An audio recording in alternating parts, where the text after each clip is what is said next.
Hello students, good morning. मैं प्रदीप कुमार विश्वकर्मा, कक्षा 10 गणित का अध्याय 2 बहुपद, जिसे इंग्लिश में आप कहते हैं पॉलिनोमियल्स। आज मैं आपको पढ़ाने जा रहा हूँ। आइए जानते हैं बहुपद क्या है। बहुपद पढ़ाने से पहले आपसे निवेदन है कि हमारे चैनल को लाइक, सब्सक्राइब और शेयर ज़रूर करें। बहुपद में पहला पॉइंट हम जानना चाहेंगे क्या? चर राशियाँ, ऐसी राशियाँ जिनका मान बदलता रहता है। मतलब ऐसी राशि दिया जाए जिसका मान निश्चित नहीं रहेगा, हमेशा बदलता रहेगा, उसे हम क्या कहेंगे? चर राशियाँ कहते हैं। जैसे x, y, z, p, q, r, a, b, c आदि। ये ऐसी संख्या जिनका मान हमेशा क्या होता है? बदलता है, कभी निश्चित नहीं रहता है। चलिए आइए जानते हैं अचर राशियाँ। अचर ऐसी राशियाँ जिनका मान कभी नहीं बदलता, मतलब कि इसका मान हमेशा क्या रहेगा? निश्चित रहेगा, कभी परिवर्तन नहीं होगा। अचर राशियाँ कहलाती हैं। जैसे 1, 2, 3, 4, 5 डॉट डॉट डॉट आदि संख्याएँ क्या हमारी निश्चित रहती हैं, कभी परिवर्तन नहीं होता, इसलिए हम 1, 2, 3, 4, 5 को क्या कहेंगे? अचर राशियाँ कहते हैं। बीजी व्यंजक देखिए, कुछ निश्चित चर तथा अचर राशियों के योग, कुछ ऐसे चर और अचर दिए जाएंगे जिनका योग, अंतर, गुणन, भाग इत्यादि के संयोग से बने पद, इन सब के संयोग से जो पद बनते हैं उन्हीं को हम क्या कहेंगे? बीजी व्यंजक कहते हैं। जैसे 2x square minus 3x plus 1 कामा 2y प्लस 1 कामा 3p कामा 5a प्लस 6 आदि संख्याएँ क्या हमारी बीजी व्यंजक है। जैसे एक दिया आपको क्या? 3p, क्या दिया आपको? 3p दिया है, 3p आगे दिया आपको 3 गुणे p, जहाँ पे 3 हमारा क्या है? अचर राशि है, क्योंकि जो 3 है इसमें कोई परिवर्तन नहीं है, इसलिए हमारा अचर राशि हो गया। उसके बाद जो p है वह चर राशि है। जो कट किया गया क्रॉस, जो क्रॉस किया गया वो हमारा क्या है? गुणा की सक्रिया है, मतलब कि 3 गुणे p। ठीक है, चलिए जानते हैं बहुपद। ऐसी बीजी व्यंजक को बहुपद कहते हैं। पहले पॉइंट क्या है उसमें ध्यान रखना, क्या रहना चाहिए? चर राशि का घातांक एक निश्चित पूर्णांक हो, प्रत्येक पद में चर राशि का गुणांक एक वास्तविक संख्या हो। तीसरा, पदों की संख्या निश्चित सीमित हो, मतलब पदों की संख्या जो दी जाएगी उसमें कोई परिवर्तन नहीं हो। एक डिफिनेशन और जान लीजिए आप लोग। बहुपद एक या एक से अधिक पदों की संख्या को हम क्या कहेंगे? बहुपद कहते हैं। इसमें एक या एक से अधिक पदों की संख्या दी जाए और उनका योग, अंतर, गुणन इत्यादि के रूप में हो, उसी को हम क्या कहेंगे? बहुपद कहते हैं। जैसे देखिए आपको दिया क्या? एक्स क्यूब यहाँ होना चाहिए, यहाँ क्या होना चाहिए? आपका एक्स क्यूब होना चाहिए। X cube plus x square plus 2x plus 3 कामा 4x स्क्वायर माइनस 5 इत्यादि क्या हमारे बहुपद हैं। ये सब हमारे क्या है? बहुपद हैं। परंतु कुछ ऐसी संख्या दी जाती है जो बहुपद नहीं होती। जैसे x square minus 1/x square बहुपद नहीं है। क्यों नहीं है? क्योंकि यदि किसी भी संख्या के चर के घात में, यदि किसी भी संख्या के चर के घात में माइनस अर्थात ऋणात्मक चिन्ह आ जाता है तो हमारा बहुपद नहीं होता है। तो देखिए x square minus 1/x square बहुपद नहीं है, क्योंकि 1/x स्क्वायर में चर x घात -2 है।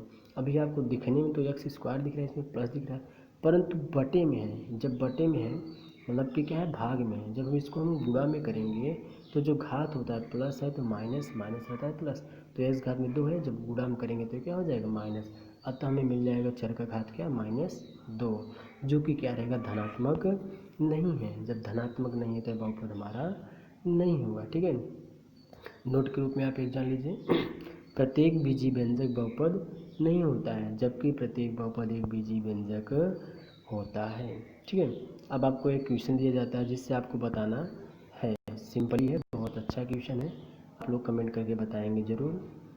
देखिए क्या है? कड़ी में 2x कामा 1/4p वो 1/x में कौन बहुपद है, सभी बच्चे कौन बीजी व्यंजक है, कौन बहुपद है, ठीक है ना। इस प्रश्न को सभी बच्चे सॉल्व करके बताएंगे हमें, कमेंट करके ज़रूर। आइए जानते हैं बहुपद के प्रकार। बहुपद के प्रकार, बहुपद 3 प्रकार के होते हैं ऑब्वियसली, जबकि अन्यथा उसको बनाकर कई प्रकार से कर सकते हैं। अब उनके पदों के अनुसार बहुपद हमारा होता है। देखिए, एक पदी, द्विपदी, त्रिपदी, ये 3 प्रकार के बहुपद होते हैं, जबकि बनता है 4 पदी, 5 पदी, 6 पदी, 7 पदी, 8 पदी। इस प्रकार से अनंत बहुपद आप बना सकते हैं। वो चर के घात के रूप ऊपर डिपेंड करता है। यदि बहुपद में केवल एक पद हो, यदि बहुपद में केवल एक पद हो तो वह एक पदी बहुपद कहलाएगा। बहुपद में केवल कितने पद रहेंगे, जब एक। जैसे आपको क्या दिया जाए, जैसे आपको x² दिया गया है, इसमें केवल देखिए बहुपद की संख्या केवल कितनी है, एक है, इसलिए हमारा क्या हो गया, एक बहुपदी हो गया। अगर केवल आपको x दिया जाए तो भी हमारा क्या है, एक बहुपदी हो गया। एक दिया जाए तो भी हमारा क्या है, एक बहुपदी, एक पदी बहुपद हो गया।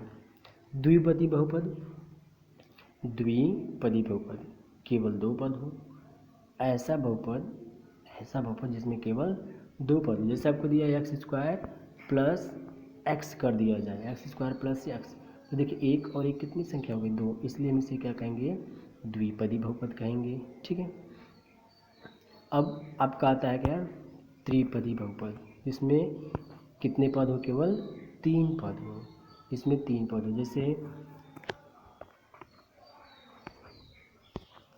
जैसे x² प्लस x प्लस 1, इसमें कुल कितने पद हैं, 3 पद, इसलिए हमारा क्या हो गया है, त्रिपदी बहुपद हो गया है। देखिए एग्जाम्पल और देख लीजिए, जैसे दिया गया आपको क्या, x⁴ माइनस x² माइनस 5, इसमें भी देखिए कितने पद हैं, 1 2 3, इसलिए हमारा यह बहुपद कैसा हो गया, त्रिपदी बहुपद हो गया, ठीक है।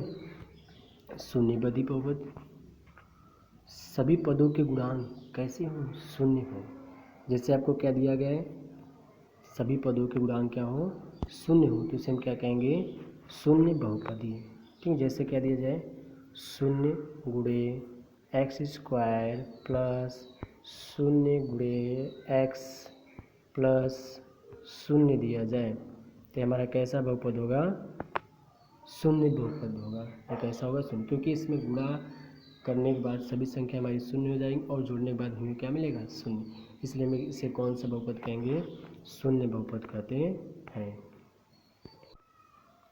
आइए अब जानते हैं बहुपद की घात, जिसे इंग्लिश में आप कहते हैं डिग्री ऑफ पॉलिनोमियल्स, ठीक है।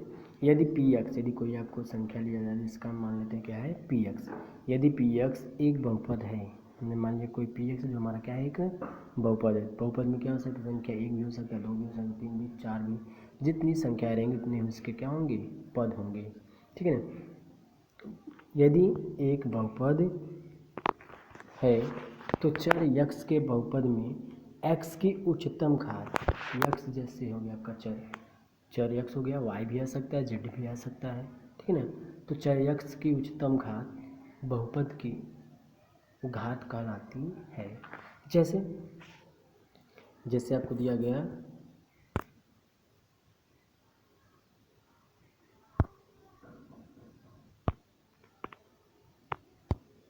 x², जैसे आपको दिया गया x² प्लस 5, इसमें चर यक्ष की घात कितनी है, 2, इसलिए बहुपद घात इसमें कितनी हो जाएगी, 2 हो जाएगी। इसमें बहुपद घात कितनी हो जाएगी, 2, ठीक है।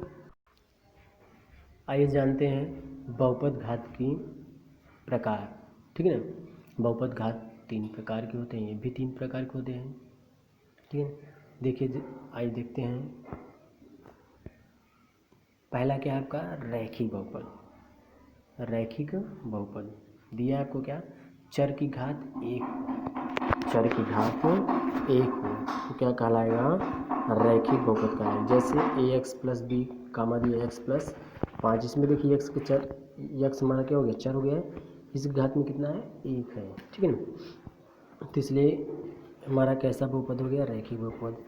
एक्स प्लस 5 में भी एक्स के घात में देखिए कितना है 1। हमने भी आपको कुछ समय पहले बताया था, यदि कोई भी चर संख्या दी जाए उसके घात में कुछ नहीं दिया जाता, उसमें कितना होता है, जब कुछ भी नहीं दिया जाए तो उसके घात में कुछ नहीं तो हम मानते हैं कितना 1। इसलिए हमारे देखिए इस एक्स घात में कितना हो गया 1 हो गया, ठीक है ना। द्विघात बहुपद, चर की महत्तम घात, ऐसा बहुपद जिसमें चर की महत्तम घात कितनी हो 2 हो। जैसे एक्स स्क्वायर, देखिए एक्स स्क्वायर है ना, एक्स स्क्वायर में एक्स की घात पे कितनी है 2, ठीक है। इसलिए हमारा कैसा हो गया द्विघात बहुपद हो गया। और दिया है A X square plus B X, ठीक है ना, इसमें भी एक्स की घात में कितना है 2 है, इसलिए हो गया द्विघात बहुपद। पी स्क्वायर माइनस 8 दिया है, तो पी के घात में भी कितना है आपका 2, इसलिए हमारा कैसा हो गया द्विघात बहुपद, ठीक है बच्चों। त्रिघात बहुपद, चर की घात 3, यदि ऐसा बहुपद दिया जाए जिसमें चर की घात कितनी है 3 हो, जैसे एक्स क्यूब कमा x cube plus x square plus 1, देखिए एक्स क्यूब में एक्स घात में कितनी है 3 है, ठीक है। तो ये हमारा क्या हो गया त्रिघात बहुपद हो गया। अब देखिए x cube plus x square plus 1, इसमें देखिए कई संख्या दिया है, इसमें हमें जानना होगा सबसे बड़ी घात किसकी है, तो सबसे बड़ी घात किसकी है 3 की है, इसलिए हम इसे कह सकते हैं कि ये हमारा कैसा बहुपद है त्रिघात बहुपद है, ठीक है ना। आइए जानते हैं बहुपद के शून्य क्या है। किसी बहुपद में चर के स्थान पर किसी वास्तविक संख्या को प्रतिस्थापित करने पर यदि बहुपद का मान शून्य आ जाए, यदि किसी बहुपद के चर के स्थान पे कोई ऐसी संख्या को हम प्रतिस्थापित करने से उस बहुपद का मान हमें क्या मिल जाए शून्य मिल जाए, तो हमारी वास्तविक संख्या बहुपद का शून्य कहलाती है। जैसे आइए देखते हैं, जैसे आपको दिया क्या है पी एक्स, ले लेते हैं क्या पी एक्स बराबर एक्स प्लस 5, ठीक है। हमें अब इसे लाना है क्या है शून्य, तो देखिए एक्स के स्थान पे हम पुट क्या कर रहे हैं, मतलब एक्स के स्थान पे हम क्या रख रहे हैं, एक्स बराबर हम कितना ले रहे हैं यहाँ पे -5 ले रहे हैं, ठीक है ना। कितना ले रहे हैं -5, देखिए यहाँ पर रख दिया गया -5, तो p -5 बराबर क्या हो गया -5 प्लस 5, तो -5 प्लस 5, तो प्लस माइनस क्या होता है माइनस, इसलिए 5 में से 5 घट जाएगा तो क्या मिल गया हमें शून्य मिल गया। तो बहुपद की संख्या कितनी मिल गई हमें शून्य मिल गई, इसलिए इसे हम क्या कहेंगे शून्य बहुपद कहते, इसलिए इसे हम क्या कहते हैं शून्य बहुपद कहते हैं, ठीक है। अतः इस बहुपद का शून्य हमें कितना मिल गया -5, इस बहुपद का शून्य कितना होगा -5 होगा, ठीक है। यदि दिए गए बहुपद हमारा कैसा हो रैखिक हो, तो उसमें केवल एक शून्य होता है, ठीक है ना। द्विघात बहुपद हो तो 2 शून्य होता है, त्रिघात बहुपद हो तो 3 शून्य होता है। चलिए आइए हम चलते हैं प्रश्नावली पे। प्रश्नावली 2 का प्रश्न 1 क्या दिया है, किसी बहुपद एफ एक्स के लिए y बराबर एफ एक्स की ग्राफ दिए गए हैं। यहाँ पे कुछ आपको चित्र बना कर दिए गए हैं जो हमारा क्या है ग्राफ है, एक्स और वाई अक्ष के रूप में होता है। प्रत्येक ग्राफ में एफ एक्स के शून्यकों की संख्या ज्ञात कीजिए। हमें सब प्रत्येक ग्राफ में शून्यकों की संख्या ज्ञात करनी है। बहुत सिंपल है, बहुत आसानी से ज्ञात हो जाएगा, केवल ध्यानपूर्वक आपको समझना है, देखना है, ठीक है ना।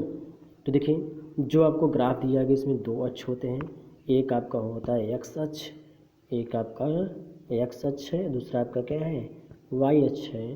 तो एक्स अक्ष पर जो यहाँ पे ग्राफ पे लाइनिंग की जाएगी वह जितनी बार काटेगा उसके शून्यकों की संख्या कितनी होगी उतनी होगी, ठीक है ना। तो देखते हैं, देखिए एक लाइन दिया गया यहाँ पे, यह लाइन एक्स अक्ष को कितनी बार काट रही है, केवल एक बार काट रही है, इसलिए एफ एक्स बराबर कितना हो गया हमारा 1 हो गया। एफ एक्स बराबर कितना हो गया 1। अतः हम कह सकते हैं कि एफ एक्स के शून्यकों की संख्या कितनी है 1 है, ठीक है ना। समझ में आया। पहले सवाल में एफ एक्स बराबर कितना मिला हमें 1, कैसे मिला, एक्स अक्ष को यह लाइन केवल एक बार ही परिच्छेद कर रही थी, इसलिए एफ एक्स बराबर कितना हो गया 1, और अतः हम कह सकते हैं कि शून्यकों की संख्या कितनी हो गई 1 हो गया। चलिए देखते हैं दूसरा सवाल। दूसरे क्वेश्चन में देखिए ग्राफ बना हुआ है, इसमें भी 2 अक्ष लिए गए हैं, एक आपका x है, दूसरा क्या है y है, ठीक है ना। तो x अक्ष हो गया, ये क्या हो गया y अक्ष। अब इसमें हम देखते हैं x अक्ष को यह लाइन कितनी बार काट रही है। देखिए लाइन यहाँ पे खींचा गया है, यह x अक्ष को काट रही है, एक बार भी नहीं काट रही है। अतः हमें यहाँ पे f(x) बराबर कितना मिल गया, f(x) बराबर क्या मिल गया 0। f(x) बराबर क्या मिल गया 0। आइए देखते हैं क्वेश्चन नंबर 2। देखिए यहाँ पे क्या दिया है, x अक्ष दिया है, ये क्या हो गया आपका y अक्ष हो गया। हम देखेंगे यहाँ पे x अक्ष पर भी यह लाइन कितनी बार काट रही है। देखिए ये लाइन यहाँ पे खींचा गया है, जो कि देखिए लाइन x अक्ष को एक बार भी नहीं काट रही है। अतः हमें f(x) बराबर क्या मिल गया, f(x) बराबर क्या मिल गया हमें 0। अतः हमें f(x) बराबर क्या मिल गया 0। अतः हम कह सकते हैं f(x) की शून्य की संख्या यहाँ पे कुछ भी नहीं, यहाँ पे f(x) के शून्य की संख्या कितनी है 0 है। चलिए आइए देखते हैं क्वेश्चन नंबर 3 पे। क्वेश्चन नंबर 3 पे देखिए यहाँ पे ग्राफ बना हुआ है, इसमें भी देखिए x अक्ष लिया गया है और y अक्ष लिया गया है, ठीक है ना। तो x अक्ष ये हो गया आपका, ये आपका क्या हो गया y अक्ष हो गया। अब हम इस लाइन को x अक्ष पे देखेंगे यह लाइन कितनी बार काटी। देखिए लाइन आपका खींचा गया है, इस प्रकार से खींचा गया है, ठीक है ना। तो देखिए x अक्ष पर कितनी बार प्रक्षेद करेगा, आप भी सोच सकते हैं। देखिए सोचिए कितनी बार काटा हुआ है, यहाँ पे देखिए कितनी बार काट रहा है, केवल एक बार काट रहा है। कितनी बार काट रहा है x अक्ष को, एक बार। अतः f(x) बराबर हमें यहाँ पे भी क्या मिल गया 1 मिल गया। f(x) बराबर कितना मिल गया 1। अतः हम कह सकते हैं यहाँ पे f(x) के शून्यकों की संख्या कितनी है 1 है। चलिए आइए देखते हैं क्वेश्चन नंबर 4। क्वेश्चन नंबर 4 हो गया। देखिए यहाँ पे एक ग्राफ बना हुआ है, ठीक है।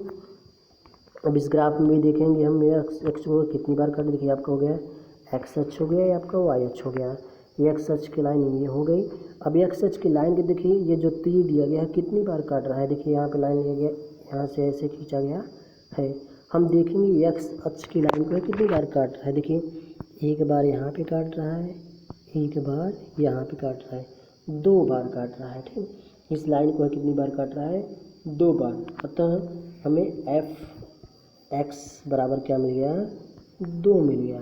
अतः f(x) बराबर क्या मिल गया हमें 2। अतः हम कह सकते हैं कि f(x) के शून्यकों की संख्या कितनी है, यहाँ पे हमारा 2 है। यहाँ पे f(x) के शून्यकों की संख्या कितनी हो गई 2। चलिए देखते हैं प्रश्न नंबर 5। क्या देखेंगे हम क्वेश्चन नंबर 5, ठीक है ना। देखिए यहाँ पे भी आपको 2 अक्ष लिए गए, x अक्ष और क्या रहेगा आपका y अक्ष है। इसमें लाइन हम दिखा रहे हैं, हम आपको डायरेक्ट बताने जा रहे हैं कि इसमें कितनी बार काट रहा है x अक्ष। तो देखिए x अक्ष की लाइन ये हो गई। अब इस लाइन में देखिए ये जो तीर लिया गया है कितनी बार काट रहा है, यह तीर ध्यान दीजिएगा कितनी बार काट रहा है। देखिए एक बार यहाँ पर काट रहा है, एक बार यहाँ पे काट रहा है, एक बार यहाँ पर काट रहा है। कुल कितनी बार x अक्ष की लाइन को यह काट रहा है 3 बार काट रहा है। यह देखिए कितनी बार काट रहा है इस लाइन को 3 बार। अतः यह f(x) बराबर अब हमें कितना मिल गया 3 मिल गया। हमें कितना मिल गया f(x) बराबर 3 मिल गया। तो हम कह सकते हैं यहाँ पे इसकी शून्यकों की संख्या कितनी है 3 है, ठीक है बच्चों। चलिए क्वेश्चन नंबर देखते हैं 6। क्वेश्चन नंबर 6 को देखेंगे, यहाँ पर हमें शून्यकों की संख्या कितनी मिल रही है, ठीक है ना। तो ध्यान दीजिए बच्चों, यहाँ पे इस लाइन x अक्ष की लाइन को कितनी बार काट रहा है। देखिए x अक्ष लाइन हो गया है, ऐसे और ऐसे किया गया है, ठीक है। इसमें देखिए एक बार यहाँ काट रहा है, एक बार यहाँ पे काट रहा है। कितनी बार काट रहा है 2 बार। अतः हमें यहाँ पे भी f(x) बराबर कितना मिल गया 2 मिल गया। यहाँ पे f(x) बराबर कितना मिल गया 2। अतः हम कह सकते हैं शून्यकों की संख्या कितनी है 2 है, ठीक है बच्चों। हमें लगता है कि आपको अच्छे समझ में आ रहा है, ठीक है। चलिए आगे बढ़ते हैं, देखते हैं क्वेश्चन में कितना हो गया हमारा 6 हो गया। अब देखते हैं क्वेश्चन नंबर 7। क्वेश्चन नंबर 7 देखिए, क्वेश्चन नंबर 7 में हमें शून्यकों की संख्या कितनी मिलती है, थोड़ा ध्यान से देखिएगा। देखिए आपकी x अक्ष की लाइन हो गई, x अक्ष की लाइन हो गई। देखिए इसमें ये लाइन खींचा गया है। अब इसी लाइन को हमें देखना है कि x अक्ष पर ये कितनी बार काट रहा है। देखिए एक बार यहाँ पर काट रहा है, एक बार यहाँ पे, एक बार यहाँ पे और एक बार यहाँ पे। कुल कितनी बार x अक्ष को यह काट रहा है 4 बार काट रहा है, ठीक है ना। तो अतः हम कह सकते हैं f(x) बराबर कितना मिल गया हमें 4 मिल गया। हमें क्या मिल गया f(x) बराबर 4। अतः शून्यकों की संख्या कितनी हो गई यहाँ पे 4 हो गई, ठीक है बच्चों। चलिए क्वेश्चन नंबर हम देखते हैं 8, ठीक है ना। क्वेश्चन नंबर 8, इसमें देखते हैं कि शून्य की संख्या में कितनी मिलती है। तो देखिए यहाँ पे आपका x अक्ष हो गया, ये क्या आपका y अक्ष हो गया। अब x अक्ष y अक्ष में क्या दिया गया, यहाँ पे सर्कल बनाया गया है। अब इस सर्कल से आप कन्फ्यूज मत होइएगा कि x अक्ष y अक्ष सभी जगह काट रहा है। इसमें केवल हमें केवल ध्यान देना है किस पे, केवल x अक्ष पे ध्यान देना है। यह x अक्ष को कितनी बार काटा, देखिए एक बार यहाँ काट रहा है, एक बार यहाँ काट रहा है। कितनी बार को काट रहा है आपका, 2 बार। अब तो हमें देखिए एफ एक्स बराबर क्या मिल गया यहाँ पे 2, एफ एक्स बराबर कितना मिल गया 2। तो हम कर सकते हैं कि आप शून्य की संख्या कितनी है 2 है, ठीक है ना। चलिए आइए देखते हैं क्वेश्चन नंबर हम 9, ठीक है ना। क्वेश्चन नंबर हम क्या देखेंगे 9। देखिए क्वेश्चन नंबर 9 में एक्स अक्ष हो गया आपका, ये आपका वाई अक्ष है, यहाँ आप क्या लिया गया एक्स डैश लिया गया है, यहाँ आप क्या लिया गया आपका वाई डैश लिया गया है, ठीक है ना। यहाँ क्या लिया गया आपका वाई डैश है, ठीक है। तो देखिए एक्स अक्ष की लाइन हो गई, आपकी वाई अक्ष की लाइन हो गई। देखिए यहाँ पे जो बनाया गया है डायग्राम, देखिए ध्यान से देखिएगा, ये इस प्रकार से बनाया गया है, ठीक है ना। अब इसमें थोड़ा ध्यान से आप देखिएगा यह कितनी बार इसको काट रहा है। तो देखिए एक बार आपका यहाँ पे काट रहा है, एक बार यहाँ पे काट रहा है, एक बार यहाँ पे काट रहा है और एक बार यहाँ पे। कुल कितनी बार यह काट रहा है एक्स अक्ष की लाइन को, 4 बार काट रहा है। इसलिए हम इसे कह सकते हैं कि एफ एक्स बराबर इसमें हमें कितना मिल रहा है 4 मिल रहा है। यहाँ पे एफ एक्स बराबर कितना मिला हमें 4 मिला। अतः यहाँ पे भी शून्यों की संख्या कितनी हो गई 4 हो गई, ठीक है बच्चों। हमें लगता है कि जहाँ तक मैंने आपको आज समझाया है बताया है आपको बहुत अच्छे से समझ में आया होगा। और हमारे चैनल को लाइक और सब्सक्राइब शेयर ज़रूर करें, ठीक है। धन्यवाद।